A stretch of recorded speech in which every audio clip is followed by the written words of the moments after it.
गुरुमा का प्रभुत्व, भक्ति की परीक्षा पार्ट 1। घने जंगलों के बीच, जहाँ पेड़ों की ऊंची शाखाएं आसमान को छूने की कोशिश करती थीं और हरियाली इतनी गहरी थी कि धरती और आकाश के बीच का अंतर मिट सा गया था, वहाँ एक रहस्यमयी महिला रहती थी। उसे लोग गुरुमा कहते थे। गुरुमा का निवास स्थान जंगल की सबसे गहरी और अछूती जगह पर था, जहाँ तक पहुँचना आम लोगों के लिए नामुमकिन था। उसका घर एक पुराने और विशाल वृक्ष के नीचे बना हुआ था, जिसकी जड़ें जमीन से ऊपर उठी हुई थी और एक प्राकृतिक गुफा का निर्माण करती थी। इस गुफा के अंदर का वातावरण हमेशा ठंडा और रहस्यमय रहता था। दीवारों पर जंगली फूलों की लताएं लटकी हुई थीं, और हवा में एक मीठी सी खुशबू तैरती रहती थी। गुरुमा यहाँ अकेले रहती थी, लेकिन उसकी उपस्थिति से पूरा वातावरण जीवंत हो उठता था। गुरुमा बेहद खूबसूरत थी। उसके लंबे काले बाल जंगल की रातों की तरह गहरे थे, और उसकी आंखों में एक अजीब सी चमक थी, जैसे वह जंगल के सभी रहस्यों को जानती हो। उसके चेहरे पर हमेशा एक गंभीर भाव रहता था, मानो वह किसी गहरी सोच में डूबी हो। गुरुमा ने अपने शरीर को जंगल के फूलों और पत्तियों से सजाया हुआ था, जैसे वह प्रकृति का एक अभिन्न अंग हो। गुरुमा की दिनचर्या बहुत ही अनोखी थी। वह सुबह सूरज निकलने से पहले उठती और जंगल की गहराइयों में चली जाती। वहां वह प्रकृति के साथ एक गहरा संबंध बनाती, पेड़ों से बातें करती और जानवरों के साथ मित्रता करती। कहा जाता था कि गुरुमा ने जंगल की आत्माओं से शक्ति प्राप्त की थी, जिससे वह अदृश्य शक्तियों को नियंत्रित कर सकती थी। एक दिन, जब सूरज की किरणें जंगल की पत्तियों के बीच से छनकर आ रही थीं, गुरुमा ने एक नया अनुभव किया। उसने महसूस किया कि उसकी शक्ति अब और बढ़ गई है। वह जंगल की हवाओं को नियंत्रित कर सकती थी, पेड़ों को हिला सकती थी और जानवरों को अपने इशारों पर चला सकती थी। ये शक्ति उसे और भी रहस्यमय बना देती थी। गुरुमा की शक्ति दिन ब दिन बढ़ती जा रही थी, लेकिन उसकी महत्वाकांक्षा भी उसके साथ बढ़ रही थी। वह चाहती थी कि उसकी ताकत और भी ज्यादा हो, ताकि वह न केवल जंगल बल्कि पूरी दुनिया पर राज कर सके। इसके लिए उसने एक नया रास्ता चुना, जानवरों की बलि। गुरुमा ने जंगल की आत्माओं से एक गुप्त ज्ञान प्राप्त किया था, जिसके अनुसार अगर वह निर्दोष जानवरों की बलि देगी, तो उसकी शक्ति कई गुना बढ़ जाएगी। ये ज्ञान उसे एक पुरानी और रहस्यमयी ग्रंथ में मिला था, जो उसने जंगल की गहराइयों में खोज निकाला था। गुरुमा ने इस ज्ञान को अपनाने का फैसला किया, भले ही इसके लिए उसे कुछ भी करना पड़े। एक रात, जब चांदनी जंगल की पत्तियों के बीच से छनकर आ रही थी, गुरुमा ने अपना पहला बलि अनुष्ठान शुरू किया। उसने एक छोटे से हिरण को पकड़ा, जो जंगल की नदी के किनारे पानी पी रहा था। हिरण की आंखों में डर साफ झलक रहा था, लेकिन गुरुमा के लिए ये सिर्फ एक कदम था, जो उसे उसकी मंजिल तक पहुंचाने वाला था। उसने हिरण की बलि दी, और उसके रक्त से जंगल की आत्माओं को प्रसन्न किया। उस रात, गुरुमा ने महसूस किया कि उसकी शक्ति में एक नया जोश आ गया है। लेकिन इसके साथ ही जंगल के जानवरों में एक अजीब सी बेचैनी फैल गई। वे गुरुमा के आसपास आने से डरने लगे। हिरण, खरगोश, बंदर और यहाँ तक कि शक्तिशाली जानवर जैसे बाघ और भालू भी गुरुमा से दूर भागने लगे। जंगल में अब एक सन्नाटा छा गया था। पक्षी भी अब उसके आसपास नहीं गाते थे, और पेड़ों की पत्तियां भी मानो उससे डरकर सहम गई थीं।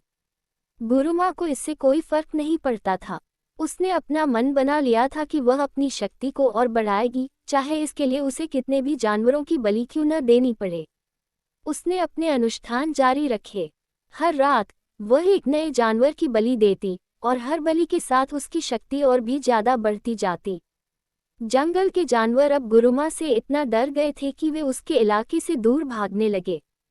वे जंगल की दूसरी तरफ जाने लगे, जहां गुरुमा का प्रभाव नहीं था। लेकिन गुरुमा ने इसे भी अपने फायदे के लिए इस्तेमाल किया। उसने जानवरों को पकड़ने के लिए जाल बिछाए और उन्हें अपने अनुष्ठान के लिए इस्तेमाल किया। जंगल की हवाएं अब गुरुमा के नाम से कांपने लगी थीं। पेड़ों की पत्तियां मानो उसके कदमों से दूर भागती थीं। जानवरों की चीखें और कराहें अब जंगल की रातों का हिस्सा बन गई थीं। गुरुमा की शक्ति बढ़ रही थी, लेकिन उसकी आत्मा धीरे धीरे अंधेरे में डूबती जा रही थी। कुछ समय बीत गया, और गुरुमा की शक्ति अब अपने चरम पर पहुंच चुकी थी। जंगल के जानवरों की बलि देने और प्रकृति की आत्माओं से मिली ताकत ने उसे अजेय बना दिया था। उसकी आंखों में अब एक अलौकिक चमक थी और उसके हर इशारे में एक अदृश्य शक्ति छुपी हुई थी। जंगल की हवाएं उसके आदेशों का इंतजार करती थीं और पेड़ों की पत्तियां उसके कदमों से दूर हट जाती थीं। गुरुमा ने महसूस किया कि अब उसकी शक्ति इतनी बढ़ चुकी है कि वह सिर्फ जंगल तक सीमित नहीं रह सकती। उसकी महत्वाकांक्षा अब और भी बड़ी हो चुकी थी। वह चाहती थी कि पूरी दुनिया उसके सामने झुके और इसके लिए उसने मनुष्यों पर राज करने का फैसला किया। इसके लिए उसने एक गांव को चुना, एक ऐसा गांव जो घने जंगल के पास बसा था, जहां लोग अंधविश्वासों में यकीन रखते थे और रहस्यमयी शक्तियों से भयभीत रहते थे। गांव पर संकट का साया। गुरुमा ने अपनी शक्तियों से गांव में त्रासदी लाने की योजना बनाई। उसने प्रकृति को अपने नियंत्रण में लेकर गांव वालों के लिए कठिनाइयां खड़ी करनी शुरू कर दी। खाद्य संकट, जंगल से आने वाली जड़ी बूटियां और फल अचानक सूखने लगे। खेतों में फसल बर्बाद होने लगी और जानवर मरने लगे। लोग भूख से त्रस्त हो गए। जल संकट, गांव का कुआं सूख गया। झरने का पानी काला और जहरीला हो गया। लोग प्यास से बेहाल हो उठे। रोग और महामारी, हवा में एक अजीब सी दुर्गंध फैलने लगी। धीरे धीरे गांव में लोग बीमार पड़ने लगे। छोटे बच्चे और बूढ़े सबसे अधिक प्रभावित हुए। डॉक्टरों की जड़ी बूटियां भी बेअसर हो गईं। अशांति और डर, अजीबोगरीब घटनाएं होने लगीं। रात में डरावनी आवाजें गूंजने लगीं।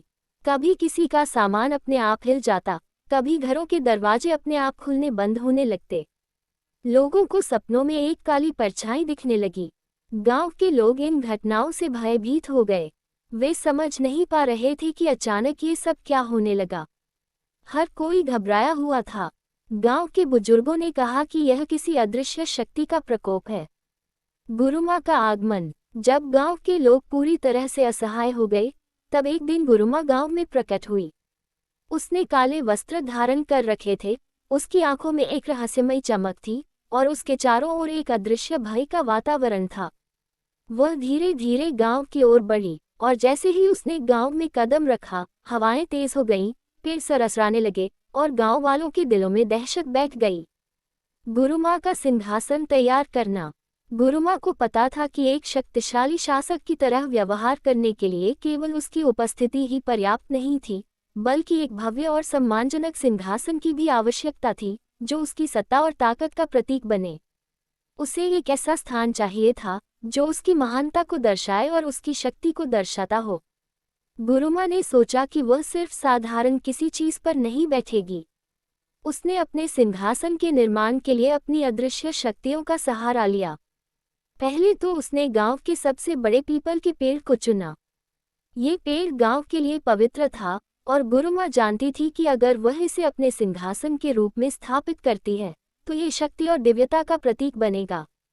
सिंहासन का निर्माण। गुरुमा ने पेड़ के नीचे एक विशेष स्थान तैयार करने का आदेश दिया, लेकिन वह चाहती थी कि सिंहासन बस एक लकड़ी या पत्थर से न बने, बल्कि उसमें एक दिव्य ताकत समाई हो। गुरुमा ने अपनी शक्तियों से हवा को नियंत्रित किया और आसपास की जमीन को खड़ा करने का आदेश दिया। हवा में एक हल्की गूंज सुनाई दी और जैसे ही उसने अपनी इच्छा व्यक्त की, जमीन के नीचे से विशाल पत्थर उखड़ने लगे। पेड़ के चारों ओर एक छोटे से घेरे में इन पत्थरों को रखने का आदेश दिया गया। वह पत्थरों के चारों ओर अपने हाथ फैलाकर उन्हें अपनी ऊर्जा से शुद्ध करने लगी। इन पत्थरों में उसने अपनी शक्तियों को प्रवाहित किया, जिससे वे चमत्कारी हो गए। अब वह पत्थर न केवल मजबूत थे, बल्कि उनमें एक अलौकिक चमक भी थी, जैसे वे किसी प्राचीन देवता के दर्शन से प्रकट हुए हों। इसके बाद गुरुमा ने जमीन को समतल किया और वहां एक ऊंचा मंच बनाने का आदेश दिया। मंच के बीचों बीच एक विशाल और चिकना पत्थर रखा गया, जिसे गुरुमा का सिंहासन बनाया गया। ये सिंहासन बिल्कुल वैसा नहीं था जैसा आम लोग बनाते हैं। यह एक दिव्य और भव्य आसन था, जो उसकी ताकत और शक्ति का प्रतीक था। सिंहासन पर बैठते ही एक अदृश्य आभा निकलने लगी, जो पूरे वातावरण को हल्का और डरावना बना देती थी। कुछ समय बीतने के बाद गांव की एक बूढ़ी महिला को गुरुमा के बारे में पता चला। उस महिला का पति बहुत ही गंभीर हालत में था और वह गुरुमा के पास मदद मांगने पहुंची। वह गुरुमा के सामने घुटनों के बल बैठ गई और उसके पैरों पर झुककर गिड़गिड़ाने लगी। उसकी आंखों में आंसू थे और उसकी आवाज कांप रही थी। वह बोली, हे गुरुमा, तुम्हारी शक्ति और ताकत के आगे मैं एक छोटी सी इंसान हूँ। मेरे पति की हालत बहुत खराब है, वह मौत के मुंह में जा रहे हैं। मैं तुमसे विनती करती हूँ, कृपया उन्हें बचा लो। तुम्हारी शक्ति से सब कुछ संभव है। मैं तुम्हारी दासी बनने को तैयार हूँ, बस मेरे पति को जीवनदान दे दो। उसकी आवाज में इतनी करुणा और बेबसी थी कि वह बार बार गुरुमा के पैर छूती और उससे प्रार्थना करती रही। उसने कहा, मैं तुम्हारी शक्ति को जानती हूँ, तुम प्रकृति की देवी हो। तुम्हारे एक इशारे से ही मेरे पति की जान बच सकती है। मैं तुम्हारी कृपा के लिए कुछ भी करने को तैयार हूँ। बस मेरे पति को बचा लो। गुरुमा ने उस बूढ़ी महिला की ओर देखा और उसकी आंखों में एक अजीब सी चमक थी। उसने निहित स्वार्थ और सत्ता की ताकत को महसूस किया और एक कठोर स्वर में बोली, तुम्हें मेरी भक्त बनना होगा। हर दिन तुम मुझे पूजोगी, मेरे नाम की माला जपोगी। तुम्हारे जीवन का हर क्षण अब मेरे नाम होगा। केवल तभी मैं तुम्हारे पति की जान बचाऊंगी। गुरुमा ने अपनी बात को और स्पष्ट करते हुए कहा, तुम्हें मेरी सेवा करनी होगी और मेरे आदेशों का पालन करना होगा। ये तुम्हारा कर्तव्य होगा और इसमें कोई भी कमी नहीं होनी चाहिए। अगर तुम मेरे प्रति वफादार और समर्पित रहोगी, तो मैं तुम्हारे पति को जीवनदान दूंगी। उसने एक पल के लिए रुककर बूढ़ी महिला की आंखों में देखा और फिर एक अनिश्चित स्वर में बोली, अब ये तुम पर निर्भर करता है कि तुम मेरी शर्तों को कैसे स्वीकार करती हो। मेरा आशीर्वाद उन लोगों पर होता है जो मेरे प्रति सच्ची भक्ति दिखाते हैं। गुरुमा के आदेश सुनकर बूढ़ी महिला ने सिर झुकाकर उसे स्वीकार कर लिया और प्रण किया कि वह गुरुमा की शर्तों का पालन करेगी।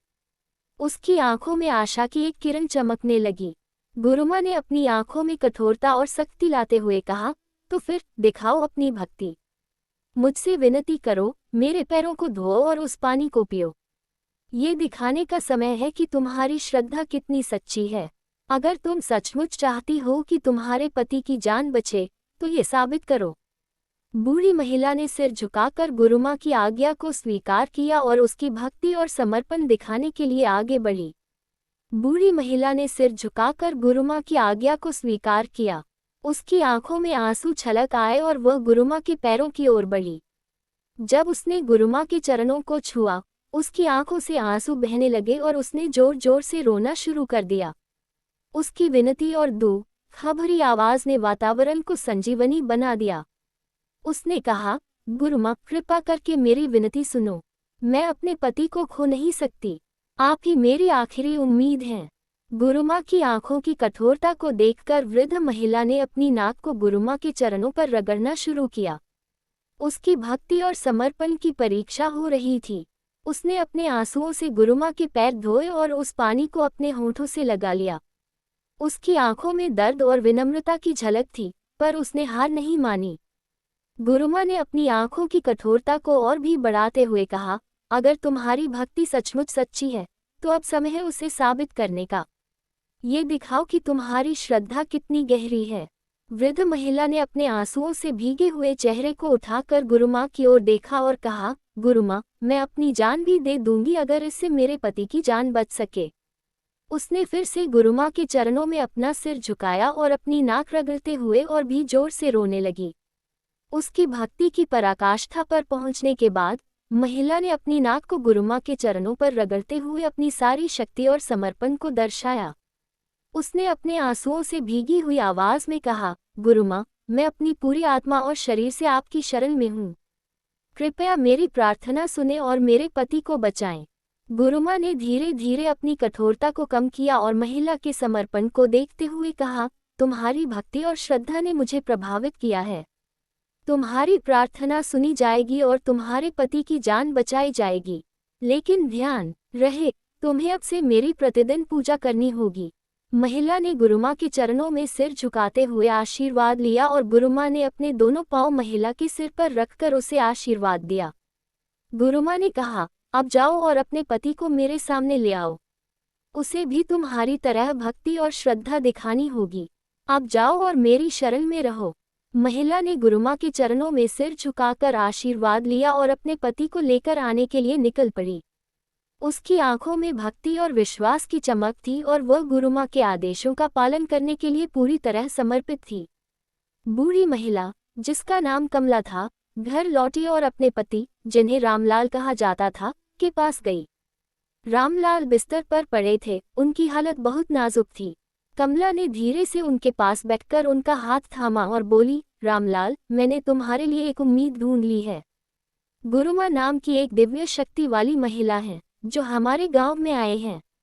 उन्होंने मुझे वचन दिया है कि अगर हम उनको अपनी भक्ति और श्रद्धा से प्रसन्न कर दे तो वे तुम्हें ठीक कर देंगी। रामलाल ने कमजोर आवाज में पूछा, कमला, ये गुरुमा कौन है और उन्होंने तुमसे क्या वचन दिया है? कमला ने गहरी सांस लेकर कहा, गुरुमा एक रहस्यमयी महिला है, जो जंगल की गहराइयों से आए हैं। उनके पास अदृश्य शक्तियां हैं और वे प्रकृति की आत्माओं से जुड़ी हुई हैं। मैंने उनके सामने अपनी भक्ति दिखाई और उनके चरणों में अपना सिर झुकाया। उन्होंने मुझसे कहा कि अगर हम उनकी पूजा करेंगे और उनके आदेशों का पालन करेंगे तो वे तुम्हें ठीक कर देंगी। रामलाल ने आश्चर्य से पूछा, लेकिन कमला, ये सब कैसे संभव होगा? मैं तो बिस्तर से उठ भी नहीं सकता। कमला ने धीरे से उनका हाथ थामा और बोली, रामलाल, तुम्हें बस इतना करना है कि गुरुमा के सामने जाने के लिए तैयार हो जाओ। मैं तुम्हें वहां ले जाऊंगी। तुम्हें उनके सामने विनम्रता और श्रद्धा दिखानी होगी। उनके चरणों में सिर झुकाना होगा और उनकी पूजा करनी होगी। यही उनकी शर्त है। रामलाल ने कुछ पल सोचा और फिर धीरे से सिर हिलाया। ठीक है कमला, अगर यही एक रास्ता है तो मैं तैयार हूँ, लेकिन मुझे डर लग रहा है। ये गुरुमा कितनी शक्तिशाली हैं। कमला ने मुस्कुराते हुए कहा, रामलाल, गुरुमा की शक्ति अद्भुत है। उनके पास प्रकृति को नियंत्रित करने की क्षमता है। वे हवाओं को बदल सकती हैं, पेड़ों को हिला सकती हैं और जानवरों को अपने इशारों पर चला सकती हैं। उनकी आंखों में एक अलौकिक चमक है जो उनकी ताकत को दर्शाती है। लेकिन डरो मत, अगर हम उनकी भक्ति में लगे रहेंगे तो वे हमारी रक्षा करेगी। रामलाल ने कमला की बातों को गंभीरता से सुना और फिर बोले, तो फिर कमला, मुझे तैयार करो। मैं गुरुमा के सामने जाने के लिए तैयार हूँ, लेकिन मुझे ये भी बताओ कि उनके सामने कैसे व्यवहार करना है। कमला ने धीरे से उन्हें समझाया, रामलाल, जब तुम गुरुमा के सामने जाओगे तो उनके चरणों में सिर झुकाना, उन्हें प्रणाम करना और उनकी शक्ति की प्रशंसा करना। उनसे विनती करना कि वे तुम्हें ठीक कर दें। उनके आदेशों को सुनना और उनका पालन करना, यही उनकी भक्ति का तरीका है। रामलाल ने सिर हिलाया और बोले, ठीक है कमला, मैं तुम्हारी बात मानूंगा। चलो, मुझे तैयार करो। कमला ने रामलाल को धीरे से उठाया और उन्हें तैयार किया। वे दोनों गुरुमा के पास जाने के लिए तैयार हो गए। कमला ने रामलाल का हाथ थामा और बोली, चलो रामलाल, गुरुमा हमारी प्रतीक्षा कर रही हैं। रामलाल ने कमला की ओर देखा और बोले, कमला, मैं तुम्हारे साथ हूँ। चलो, गुरुमा के पास चलते हैं। और इस तरह कमला और रामलाल गुरुमा के पास जाने के लिए निकल पड़े। उनकी आंखों में भक्ति और विश्वास की चमक थी। गुरुमा के पास दूसरी ओर एक नशे में धुत आदमी आया और उनके सामने अभद्र व्यवहार करने लगा। गुरुमा ने उसे पहली बार चेतावनी दी, मुझसे माफी मांगो, विनती करो और मेरे पैर पर अपनी नाक रगड़ो कि मैं तुम्हें माफ कर दूं, वरना तुम्हें इसके गंभीर परिणाम भुगतने होंगे। उस आदमी ने गुरुमा की चेतावनी को नजरअंदाज कर दिया और भी बदतमीजी करने लगा। गुरुमा के चेहरे पर एक गंभीरता आ गई। उसने अपनी दिव्य शक्तियों का आह्वान किया और कहा, तुम्हें पता नहीं है कि तुम किससे उलझ रहे हो। आखिरी मौका है, मुझसे माफी मांग लो और मेरे पैर पर अपनी नाक रगड़ो, वरना तुम्हें ऐसे परिणामों का सामना करना पड़ेगा जिनकी तुमने कभी कल्पना भी नहीं की होगी। आदमी ने गुरुमा की चेतावनी को नकारते हुए और ज्यादा अशिष्टता दिखाई। अब गुरुमा ने अपनी शक्तियों का प्रदर्शन करने का निर्णय लिया। गुरुमा ने अपनी आंखें बंद की और धीरे धीरे मंत्रों का जाप करने लगी। अचानक हवाओं में एक विचित्र हलचल हुई, पेड़ों की शाखाएं जोर जोर से हिलने लगी और वातावरण में एक डरावनी शांति छा गई। अचानक आदमी ने अपना संतुलन खो दिया और धरती पर गिर पड़ा। उसके चेहरे पर भय और पसीना छलक आया। वह तुरंत गुरुमा के चरणों की ओर बढ़ा, अपनी नाक रगड़ते हुए बोला, मुझे माफ कर दो गुरुमा, मैंने गलती की, कृपया मुझे माफ कर दो। ... और फिर कुछ अचंभित करने वाला हुआ। वह आदमी जो पहले बदतमीजी कर रहा था, अचानक बहुत ही छोटा हो गया, जैसे एक चींटी की तरह। उसने गुरुमा को बहुत ही विशाल पाया। उसने कभी इतनी बड़ी कोई चीज नहीं देखी थी। गुरुमा ने धीरे धीरे अपने पैर जमीन पर रखा और उस आदमी ने ऐसा महसूस किया जैसे भूकंप आ गया हो। वह तुरंत जमीन पर गिर पड़ा। इसके बाद गुरुमा ने अपने 2 अंगुलियों से उसे पकड़ा और धीरे धीरे अपनी आंख के पास ले गई। उस आदमी की आंखों में डर और हैरानी थी। उसने गुरुमा के चेहरे को बहुत ही विशाल और प्रभावशाली पाया। गुरुमा ने उसे ध्यान से देखा और गंभीर स्वर में कहा, अब तुम मेरी शक्तियों का अनुभव कर रहे हो। तुम्हें समझ में आ गया होगा कि मैंने तुम्हें क्यों चेतावनी दी थी। उस आदमी ने डरी हुई आवाज में कहा, गुरुमा, मुझे माफ कर दो। मैं आपकी शक्ति को नहीं समझ पाया। कृपया मुझे माफ कर दो। गुरुमा ने उसकी बात सुनी और कहा, तुम्हारी माफी और भक्ति का समय अब शुरू होता है। तुम्हें 30 दिनों तक मेरी भक्ति करनी होगी और मुझे अपनी भक्ति से खुश करना होगा। हर सुबह 7 से 8 बजे तक तुम मुझसे भीख मांगोगे, रोओगे और हर दिन विनती करोगे। रात में 8 से 9 बजे तक तुम मेरे पैरों को पानी से धोओगे और पूरा पानी पी जाओगे। उसके बाद अपनी जीभ से मेरे चप्पलों की सारी गंदगी साफ करोगे। आदमी ने डरते हुए कहा, गुरुमा, लेकिन मैं बहुत छोटा हूँ। मैं सब कुछ करूँगा, क्या आप मुझे सामान्य बना सकती हैं? गुरुमा ने उसे नकारते हुए कहा, नहीं, तुम्हारी भक्ति ये तय करेगी कि 30 दिन बाद तुम्हें माफ़ी मिलेगी या नहीं। इन 30 दिनों में तुम मेरे साथ रहोगे। मैं तुम्हें आश्रय और भोजन दूंगी और जो भी मैं कहूँगी तुम्हें बिना किसी सवाल के करना होगा। आदमी ने डरते हुए कहा, ठीक है गुरुमा, मैं आपकी हर बात मानूंगा। गुरुमा ने कहा, आज से ही शुरू करो।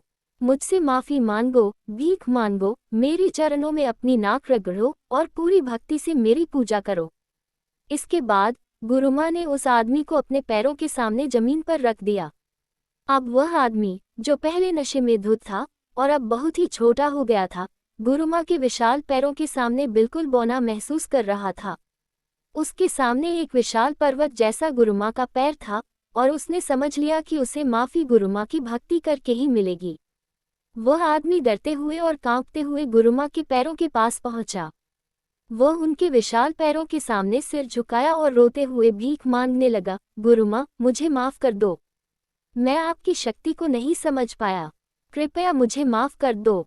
गुरुमा ने उसकी ओर ध्यान से देखा और उसे भक्ति करने का निर्देश दिया। अब उसे समझ में आ रहा था कि गुरुमा की भक्ति और पूजा आसान नहीं होगी। उसने गुरुमा के पैर के पास अपनी नाक रगड़नी शुरू की। उसके छोटे कद के कारण उसे बहुत सारी कठिनाइयों का सामना करना पड़ रहा था, लेकिन उसने हार नहीं मानी। उसकी आंखों में आंसू थे और दिल में भय था, लेकिन उसने गुरुमा के पैरों को पूरी श्रद्धा से पूजा करना जारी रखा। गुरुमा ने कहा, अब याद रखो, रात 8 बजे तुम्हें क्या करना है। गुरुमा ने उसके लिए एक छोटा सा आश्रय बना दिया, जो उनके सिंहासन के पीछे था। फिर उन्होंने उसे निर्देश दिया, तुम्हें अपना भोजन खुद खोजना होगा।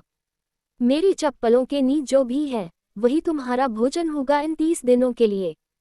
आदमी ने डरते हुए सिर हिलाया और लड़खड़ाते हुए गुरुमा के सामने आया और सिर झुकाकर बोला, गुरुमा, क्या मैं अपने घर जाने की अनुमति प्राप्त कर सकता हूँ? फिर वो आदमी, जो अब एक चींटी के आकार का हो चुका था, कांपते हुए गुरुमा के विशाल चरणों के सामने गिर पड़ा। उसने श्रद्धा से अपना सिर उनके अत्यंत विशाल और दिव्य चरणों पर झुका दिया।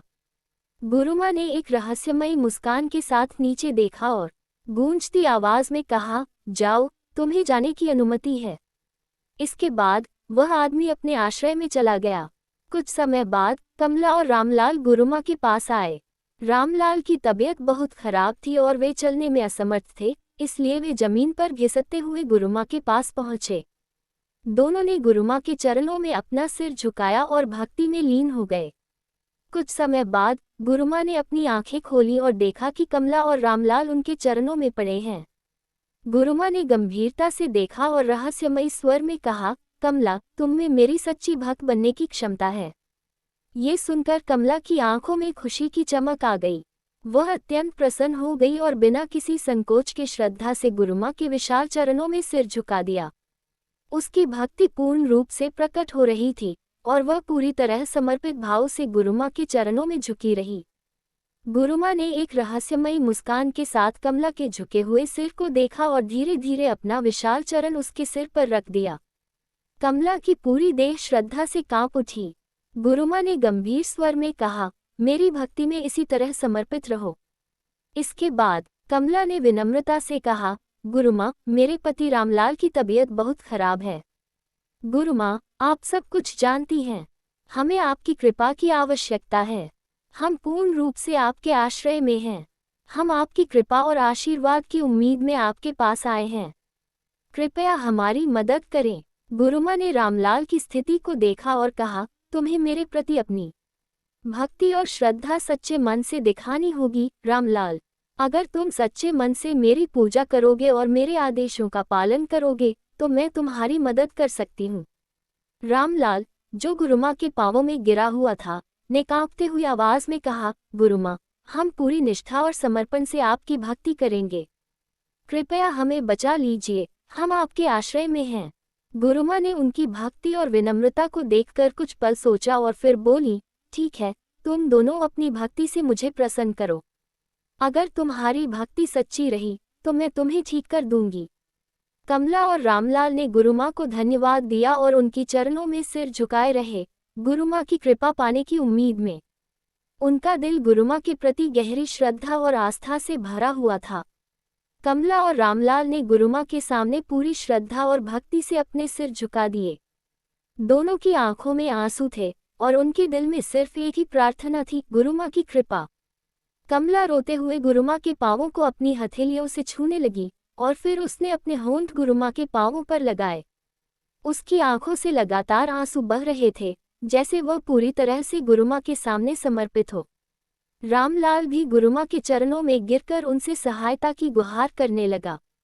वह कांपते हुए गुरुमा के पांवों को चूमने लगा। उसकी आंखों से आंसू निकल रहे थे और वह पूरी तरह से विनती करता गया, गुरुमा, हमें बचा लीजिए, हम आपके सामने समर्पित हैं, कृपया हम पर अपनी कृपा करें।